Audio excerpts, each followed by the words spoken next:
السلام علیکم، میرا نام طاہر علی ہے اور میرے یوٹیوب چینل کا نام الفسٹون زبان ہے اور میں اس چینل پہ وہی تشریحات اپلوڈ کرتا ہوں اور میرے چینل کو سبسکرائب کرنا نہ بھولیے گا۔ بسم اللہ الرحمن الرحیم۔ السلام علیکم ورحمۃ اللہ وبرکاتہ۔ مجھے امید ہے کہ آپ بالکل ٹھیک ہوں گے اور آپ کی زندگی اچھی گزر رہی ہوگی۔ تو میرے اس چینل پہ نئے ہر آنے والے ان کو چاہیے کہ اس چینل کو سبسکرائب کریں اور گھنٹی کا بٹن ضرور دبائیں تاکہ میری ہر ویڈیو آپ کو بر وقت پہنچتی رہے۔ تو اچھا، یہاں تک تو تشریح ہو گئی تھی۔ وہ جو کل کا جو شعر تھا اس کی تشریح بھی اچھی تھی، لیکن ساتھ ساتھ انشاءاللہ اللہ کی فضل و کرم سے میں کوشش کروں گا کہ یہ تشریح بھی آپ کے لیے بے حد اچھی ہو، اور یہ اللہ تعالیٰ کی مہربانی ہوتی ہے کہ یہ تشریح اس طرح ہوتی ہے، ورنہ مجھ حقیر الحقر آدمی کے لیے اس تشریح کی طرح اگر میں آپ کو بتا دوں تو میرے پاس مطلب اتنے الفاظ نہیں ہوتے، میری تشریح اتنی اچھی نہیں ہوتی ہے۔ کبھی کبھار کمنٹس بھی لوگ کہتے ہیں کہ آپ کی تشریح کا جو سٹائل ہے، جو انداز ہے، اتنا اچھا نہیں ہے۔ یہ تو مجھے پتہ بھی ہے کہ میں اتنا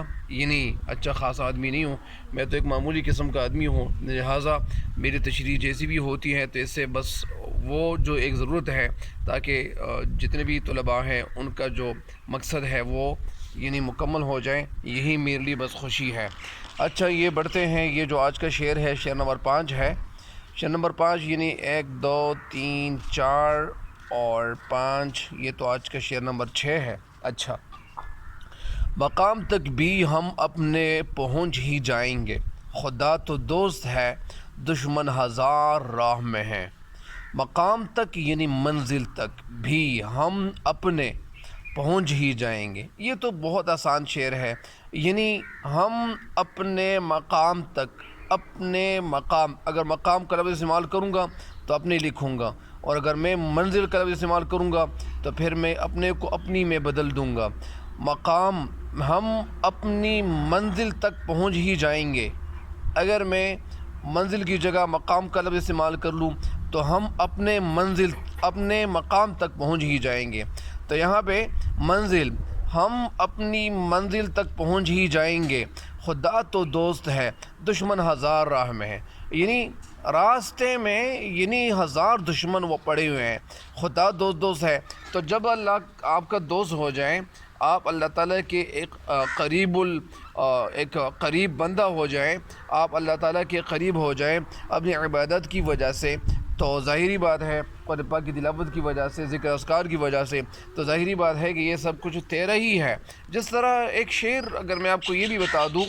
ایک شعر ہے جو جواب شکوہ کا جو آخری شعر ہے، شعر یہ ہے کہ محمد سے وفا تو نے تو ہم تیرے ہیں،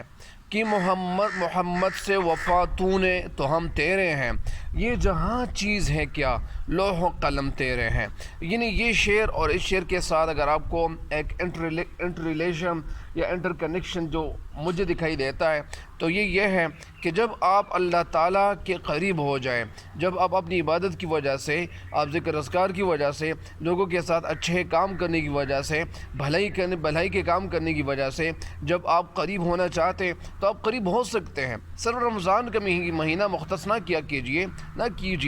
کہ وہ مہینہ آپ یہ مختص کرے کہ بس خاص کرے کہ بس میں اس مہینے میں یہ کروں گا تو مجھے یہ فائدہ پہنچے گا، میں قریب ہو جاؤں گا۔ اچھا،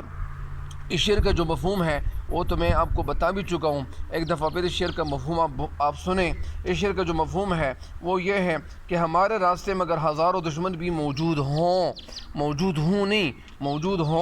یہ ہوں میں نون غنہ موجود ہے، تو یہ ہوں، یہ کیا ہے، یہ جمع کے لیے استعمال کیا جاتا ہے، اور اگر ہو کے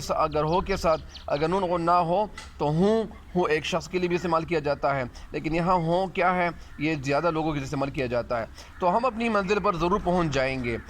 کیونکہ خدا تو ہمارا دوست اور ساتھی ہے۔ اس کا مفہوم پھر سنیں، ہمارے راستے میں اگر ہزاروں دشمن بھی موجود ہوں تو ہم اپنی منزل پر ضرور پہنچ جائیں گے، کیونکہ خدا تو ہمارا دوست اور ساتھی ہے۔ جب خدا آپ کا ہو گیا، جب اللہ تعالیٰ آپ کا ہو گیا تو سب کچھ تمہارا ہے۔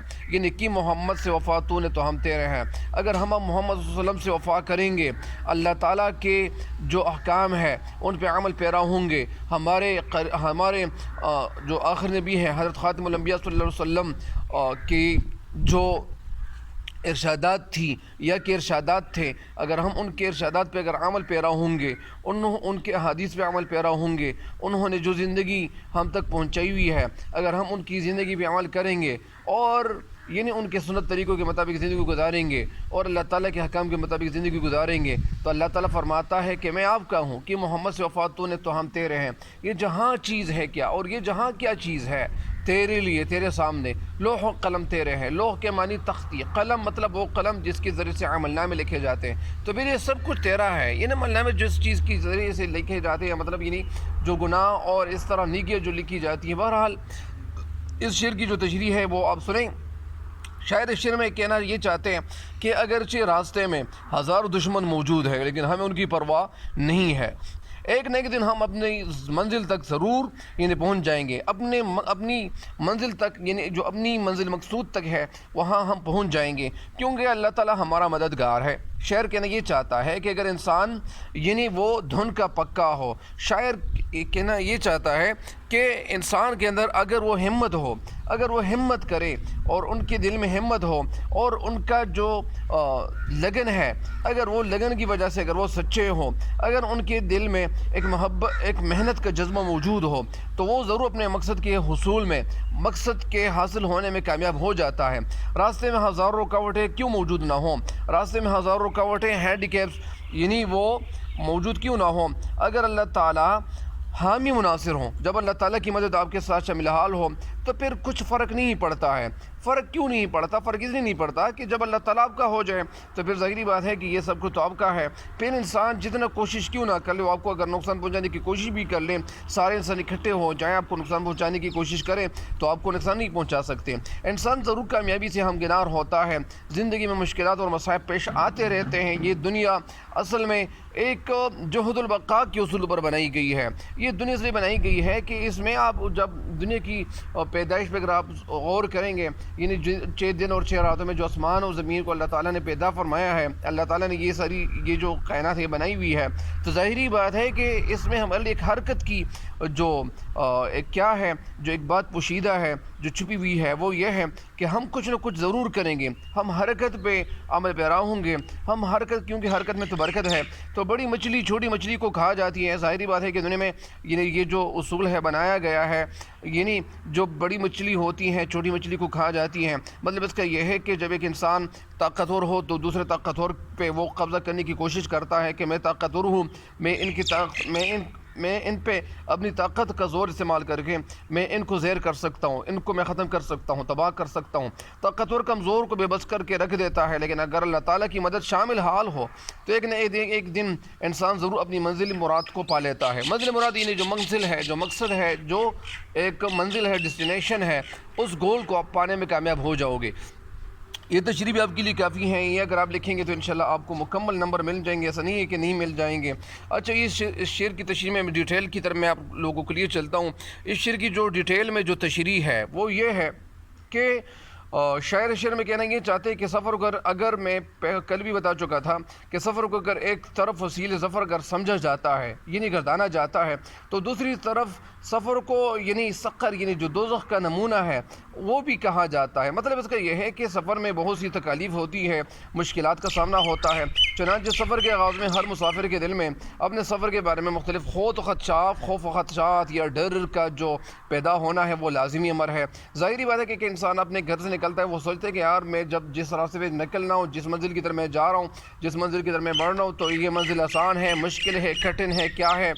یہ کیسی منزل ہوگی۔ اگر مسافر کو سفر کی طوالت سے خوف آتا ہے، اگر وہ خوف زدہ ہوتا ہے کہ یہ سفر اتنا طویل ہے، تو پھر کیا کیا جائے گا؟ تو راستہ بھول کر منزل سے بھٹک جانے کا خدشہ بھی اس کے دل میں ہوتا ہے کہ یار اگر میں راستے کو بھول جاؤں، اگر میں اپنی منزل کو یعنی میں کہیں بھول جاؤں، تو چور اور ڈاکو کے ہاتھ لٹ جانے کا خوف بھی اس کے دل میں یعنی وہ موجود رہتا ہے۔ وہ سوچتا ہے کہ یار اگر میں اس راستے پہ جاؤں گا، اگر یہ منزل یہ راستہ نہیں ہوگا، اگر کسی اور راستے پہ میں چل پڑوں گا تو ایسا نہ ہو ہو کہ یہ اس راستے پہ اگر ڈاکو کا میں کیا کروں، اگر سامنا ہو جائے تو پھر ڈاکو کے ساتھ تو میں یعنی مطلب گتم نہیں ہو سکتا، گتم اس لیے نہیں ہو سکتا کیونکہ میں تو طاقتور نہیں ہوں، میں کمزور ہوں، ان کے پاس اسلحہ ہوگا۔ اس کے علاوہ سفر کے دوران میں یعنی جو کھانے پینے کی جو چیزیں ہوتی ہیں اگر وہ ختم ہو جائیں یا اچانک کسی بیماری یا مصیبت میں مبتلا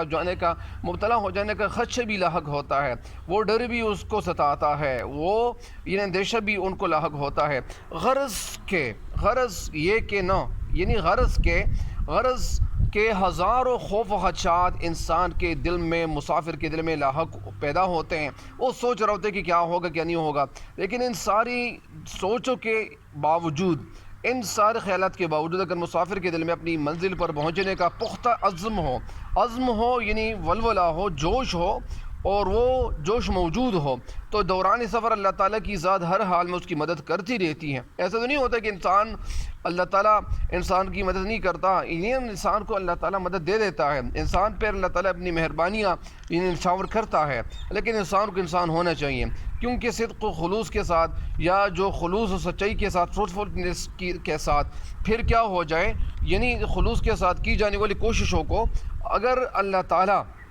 کہ جن کوششوں کو اللہ تعالیٰ کبھی یعنی ظاہر نہیں کر دیتا، وہ مشکلات کو آسانی میں بدل دیتا ہے۔ اللہ تعالیٰ کے لیے کیا مشکل ہے کہ وہ مشکل میں آپ کے لیے آسانی پیدا کر لے، اور یوں مسافر اپنے عزم و حوصلے اور اللہ تعالیٰ کی مدد سے اپنی منزل پر پہنچنے میں کامیاب ہو جاتا ہے۔ بلکہ اس سے بلند ہمت اور بلند حوصلہ مسافروں کا استقبال خود منزلیں کرتی ہیں، مطلب یعنی منزلیں ایسی ہونی چاہیے، منزل اگر آپ کے لیے کتنی کٹھونی کیوں نہ ہو، یعنی کٹھن کیوں نہ ہو، سخت کیوں نہ ہو، مشکل کیوں نہ ہو، ادق کیوں نہ ہو، دشوار کیوں نہ ہو، لیکن ساتھ ساتھ اگر آپ کے ساتھ اگر اللہ تعالیٰ کی مدد شامل حال ہو تو پھر کوئی بھی منزل آپ کے لیے مشکل یا دشوار نظر نہیں آتی ہے۔ اس کے ساتھ ایک شعر ہے کہ ہوئی جاتی ہے کیوں بیتاب منزل، ہوئی جاتی ہے کیوں بیتاب منزل، مسلسل چل رہا ہوں آ رہا ہوں۔ ایک دفعہ پھر سنیں، ہوئی جاتی ہے کیوں بیتاب منزل، مسلسل چل رہا ہوں آ رہا ہوں۔ کچھ اسی قسم کا جو حال ہے دنیا میں اس شخص کا ہوتا ہے جو کسی منزل کو حاصل کرنا چاہتا ہے۔ میں آپ کو ایک بات یہ بھی بتا دوں کہ یہ جو آپ کو میں بتا رہا ہوں، یہ جو تشریح کر رہا ہوں، تو اس تشریح کو آپ ہر چیز پہ آپ مطلب فٹ کر سکتے ہو۔ مثال کے طور پر اگر ایک انسان ہے وہ سیاست میں وہ کھڑا ہوتا ہے، سیاست میں کیا کرتا ہے، وہ کہتے ہیں کہ میں سیاست میں کھڑا ہو کر مجھے لوگوں کی خدمت کرنا ہے، میں لوگوں کے کام آؤں گا، یعنی میں ان کو یعنی فائدہ پہنچاؤں گا، میں ان کے لیے یہ کام کروں گا وہ کام کروں گا، تو اگر وہ اپنے دل کی وجہ سے اگر وہ سچے ہوں، ان کے دل میں لوگوں کے لیے جذبہ ہو، جذبہ گانگت کا ہو، تو پھر یہی ہوگا کہ اللہ تعالیٰ ان کے ساتھ یعنی اپنی مدد شامل حال کرتا ہے۔ اللہ تعالیٰ کسی کو اکیلا نہیں چھوڑتا۔ پھر کچھ اسی قسم کا جو حال ہے دنیا میں شخص کا ہوتا ہے جو کسی مقصد کو حاصل کرنا چاہتا ہے۔ دنیا میں ہر مقصد کو پانے کے لیے مشکلات و مصائب کے پہاڑ ضرور عبور کرنے پڑتے ہیں۔ ایسا تو نہیں ہوتا کہ وہ منزل جو آپ کے لیے آسان ہونے لگتی ہے، لیکن اگر آپ ہمت کر کے آگے بڑھنے کی کوشش کریں، لیکن اگر مقصد بلند اور نیک ہو، پھر ساتھ ساتھ عمل اور نیت میں بھی خلوص ہو، یعنی آپ کا دل خالص ہو، ارادے پختہ ہوں، تو ایسے شخص کو اپنے مقصد کی راہ میں یعنی حاول جتنی جو رکاوٹیں ہوتی ہیں وہ اگر وہ یعنی اپنے دل میں نہیں لاتا، وہ خاتمے میں نہیں لاتا کہ یہ جو بھی رکاوٹ ہے میں ان کے ساتھ دیکھوں گا، اللہ کی مہربانی ہوگی مجھ پہ، اس کی چھوٹی موٹی ناکامیاں حقیقی کامیابی کی بنیاد بن جاتی ہیں۔ اس کی مسلسل محنت سے خدا خوش ہوتا ہے۔ ایسا نہیں ہوتا کہ انسان کو کامیابی نہیں ملتی، انسان کو کامیابی ضرور ملتی ہے، لیکن انسان کو یہ سوچنا چاہیے کہ مجھے آگے بڑھنا چاہیے، اور ساتھ ساتھ اس کی رحمت پر بھی ایسے لوگوں کا ساتھ ہی دیتی ہے، یعنی اللہ تعالیٰ اپنی رحمت اور جو مہربانی ہوتی ہے وہ ان لوگوں پہ نچھاور کرتا ہے، کیونکہ خدا بھی ان کی مدد کرتا ہے جو اپنی مدد آپ کرتے ہیں۔ یعنی ایک مقولہ ہے جو فسیر جو کتاب ہے، یہ جو سر سید خان کا جو لکھا ہوا سبق ہے، تو وہ اپنی مدد آپ اس کا موضوع ہے، یعنی کیونکہ خدا بھی ان کی مدد کرتا ہے جو اپنی مدد آپ کرتے ہیں۔ وہ لوگ جو اپنی مدد کرنے کی کوشش کرتے ہیں تو اللہ تعالیٰ ان کی مدد ضرور کرتا ہے۔ جو لوگ خود کوشش نہیں کرتے، سعی نہیں کرتے، وہ بیٹھے ہوئے پاؤں پہ پاؤں رکھے بیٹھے ہوئے کہ وہ کہتے ہیں کہ یار یہ لوگ میرے لیے کچھ کریں گے تو پھر کچھ ہوگا، دوسرے کو دیکھنے کی بجائے خود کچھ کرنا چاہیے۔ قدرت بھی ان کو ان کے حال پر چھوڑ دیتی ہے، مطلب یہ ایک انسان ہے کہ وہ کہتے ہیں کہ بس میں کچھ نہیں کروں گا، اور اللہ تعالیٰ بہت مہربان اعلان ہے اللہ تعالیٰ مجھے رزق دے گا، اللہ تعالیٰ نے رزق کا وعدہ کیا ہوا ہے، تو اللہ تعالیٰ نے رزق کا وعدہ تو کیا ہوا ہے، لیکن ہمت بھی آپ کے اندر ہونی چاہیے، محنت کا جذبہ بھی اللہ تعالیٰ نے آپ کے اندر رکھا ہوا ہے، تو آپ اگر محنت کریں گے تو آپ کو کچھ نہ کچھ ملے گا، خواہ وہ کوئی ایک فرد ہو یا پوری قوم۔ اس شعر کے ساتھ اگر میں آپ کو ایک بات بتا دوں، ایک شعر ہے کہ خدا نے آج تک اس قوم کی حالت نہیں بدلی، خدا نے آج تک اس قوم کی حالت نہیں بدلی، نہ ہو جس کو خیال آپ اپنی حالت کے بدلنے کا۔ یہ اصل میں قرآن پاک کی آیت کا ایک ترجمہ ہے کہ وہ لوگ جو اپنی حالت بدلنے کی کوشش نہیں کرتے تو اللہ تعالیٰ کو کوئی فکر نہیں ہے، اللہ تعالیٰ کو کوئی قلق نہیں ہے، کوئی فکر نہیں ہے، کوئی تشویش نہیں ہے لوگوں کے حوالے سے جو اپنی حالت بدلنے کی کوشش نہیں کرتے، تو اللہ تعالیٰ بھی ان کی حالت بدلنے کی کوشش نہیں کرتا، اللہ تعالیٰ بھی ان پہ مہربانیاں نہیں کرتا۔ تشریح طلب شعر میں اگر میں آپ کو یہ بھی بتا دوں کہ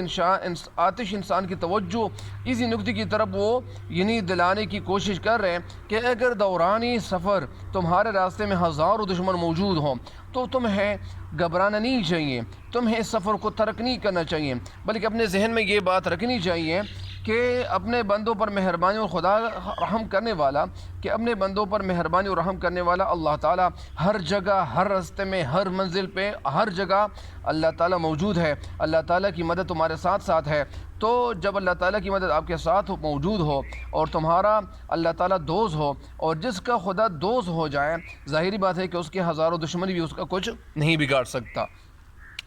سکتے۔ اس شعر کے ساتھ ایک شعر ہے کہ ہو بھرا شہر بھی دشمن تو مجھے کیا غم ہے، ہو بھرا دشمن بھی ہو بھرا شہر بھی دشمن تو مجھے کیا غم ہے، ہو بھرا شہر بھی دشمن تو مجھے کیا غم ہے، چاہیے ساتھ میرے صرف خدا کی رحمت، چاہیے ساتھ میرے صرف خدا کی رحمت۔ یعنی اللہ تعالیٰ ایک فرمانی الہی ہے کہ ساری دنیا مل کر اگر کسی کو فائدہ پہنچانا چاہے، اگر لوگ، مگر اللہ نہ چاہے تو اس سے فائدہ نہیں پہنچا سکتی، اور اگر ساری دنیا مل کر کسی کو نقصان پہنچانا چاہے اور اللہ نہ چاہے تو اسے نقصان نہیں پہنچا سکتی۔ مطلب اس کا یہ ہے کہ اگر اللہ تعالیٰ کسی کو عزت دینا چاہے تو ان کو لوگ عزت نہیں دے سکتے، اگر اللہ تعالیٰ کسی کو بھی عزت کرنا چاہے اور لوگ ان کی عزت لوٹنا چاہے، اگر اللہ تعالیٰ کسی کو بے عزت کرنا چاہے اور سارے لوگ اکٹھے ہو جائیں، وہ کہتے ہیں کہ ہم ان کو بے عزتی سے بچائیں گے اور اللہ تعالیٰ کی مدد شامل حال نہیں ہوگی، تو لوگ ان کو بے عزتی کرنے سے نہیں بچا سکتے، کیونکہ یہ اللہ تعالیٰ کی مرضی ہوتی ہے۔ چنانچہ ایسا شخص لازم اور اپنی منزل مقصود کو حاصل کرنے میں کامیاب ہو کے رہے گا جو اپنی ہمت مردہ مدد خدا، تو وہ اس پہ عمل کریں گے۔ مختصر میں آپ کو یہ بتا دوں کہ اس شعر میں ہمارے لیے ایک امید سے بھرا پیغام موجود ہے، وہ پیغام یہ ہے، اصل میں ان کی جو شاعری ہے یہ رجایت کے جو جذبے سے بھرپور شاعری ہے، کہ رجایت وہ شاعری ہوتی ہے جس میں امید کی کرن ہمیں نظر آئے کہ زندگی کے سفر میں ہماری جس قدر مشکلات و مصائب کیوں نہ ہوں، اس کے لیے ہمارے لیے ایک پیغام یہ موجود ہے کہ زندگی میں مشکلات، ہر قسم کی مشکلات کیوں موجود نہ ہوں، سامنے مشکلات کیوں نہیں آ رہے ہوں، پیش کیوں نہیں آ رہے ہوں، ہمیں کسی قسم کا کیا ہو، ہمیں کسی قسم کے فکر اور پریشانی کی ضرورت نہیں، اس لیے کہ اللہ تعالیٰ ہمارا مددگار و محافظ ہے، اللہ تعالیٰ ہمارا محافظ ہے، اللہ تعالیٰ مدد کرنے والا ہے، ہماری مشکلات خود بخود ختم ہو جائیں گی اور ہم کامیاب اور کامران اپنی منزل پر پہنچ جائیں گے۔ اس کا مطلب یہ ہے کہ انسان کے اندر جب ہمت ہو اور ان کے دل میں حوصلہ ہو تو انسان ان کو اگر وہ روکنے کی کوشش بھی کر لے تو ان کو کوئی نہیں روک سکتا، لہٰذا اللہ تعالیٰ کی مدد ہر کسی کے ساتھ شامل حال ہوتی ہے۔ لیکن آج کل بہت سارے لوگ ایسے بھی ہیں، بہت سارے اسٹوڈنٹس ایسے بھی ہیں کہ سارا سال تو وہ ٹک ٹاک ویڈیو بنانے میں اپنی جو صلاحیتیں ہیں وہ ختم کرتے ہیں، صرف کرتے ہیں، لیکن آخر میں جب وہ کیا کرتے ہیں ایگزام کے دن آنے لگتے ہیں تو پھر وہ اپنے آپ کو ستانے لگتے ہیں، پھر یہ ٹیچر سے پوچھتے ہیں کہ ہمیں ایک ٹائم ٹیبل دے کے لکھے دو تاکہ یہ ہمارے لیے آسانی رہے، لیکن آخر میں تو پھر کچھ نہیں ہو سکتا۔ مطلب جب جنگ شروع ہو جائے، اگر آپ اس وقت گھوڑوں کو سنوارنے کے لیے یا کچھ کرنے کے لیے آپ سوچیں کہ یار یہ گھوڑے میں ان کو کیسے کھانا کھلاؤں، میں ان کو کیا کھلاؤں، کون سی چیزیں میں ان کو کھلاؤں تاکہ یہ کیا ہو جائے، یہ طاقتور ہو جائے، تو پھر کچھ نہیں ہو سکتا۔ لہٰذا جنگ کی تیاری کے لیے پہلے کچھ نہ کچھ کرنا پڑتا ہے. تو اسی وجہ سے یہ بھی ایک جنگ ہے, یہ جو امتحان ہے, تو امتحان میں کامیابی حاصل کرنے کے لیے آپ کو یعنی سال کے آغاز سے محنت شروع کرنی چاہیے, اور یہ ایک مصمم ارادہ کرنا چاہیے, پختہ ارادہ کرنا چاہیے کہ مجھے انشاءاللہ کامیابی حاصل کرنی ہے, مجھے اپنی منزلوں تک رسائی حاصل کرنی ہے. صرف یہ نہیں کہ جھوٹی شہرت سے مجھے کیا واسطہ, مجھے ایسی شہرت ملنی چاہیے جو ہمیشہ ہو, دیرپا ہو, اور اس میں ایک تسلسل ہو, تواتر ہو. تو اسی شہرت وہ حاصل کرنے کی اگر کوئی سعی کر لے, کوشش کر لے, تو اللہ تعالیٰ کی مدد ہر کسی کے ساتھ ہے. ہمیں انہیں امید نہیں ہونا چاہیے, اور اللہ تعالیٰ کی مدد جب ہمارے ساتھ شامل ہو تو پھر ظاہری بات ہے کہ کامیابی ہمارے قدم چھومے گی. مجھے امید ہے کہ انشاءاللہ آپ اس شعر کی تشریح سے فائدہ ضرور اٹھائیں گے. تب تک کے لیے مجھے بھی اپنے دعاؤں میں, خصوصی دعاؤں میں یاد کیجیے گا, اور میرے اس چینل کے جتنی بھی ویڈیوز ہیں تو اپنے دوستوں کے ساتھ شیئر ضرور کیجیے گا. اگر آپ کسی کو فائدہ پہنچائیں گے تو لوگ آپ کو فائدہ پہنچائیں گے. اگر آپ کسی کو اس شعر کی تشریح سمجھانے کی کوشش کریں گے تو اللہ تعالیٰ پہ یہ رحم کرے گا کہ آپ کے لیے اللہ تعالیٰ کوئی ایسی طرف سے کوئی راہ نکالے گا کہ آپ کے لیے کوئی بھی یعنی منزل انشاءاللہ آپ کے لیے یعنی مشکل نہیں ہوگی, آپ کے لیے آسان ہوگی. تب تک کے لیے مجھے دیجیے کہ اجازت. اللہ نگہبان.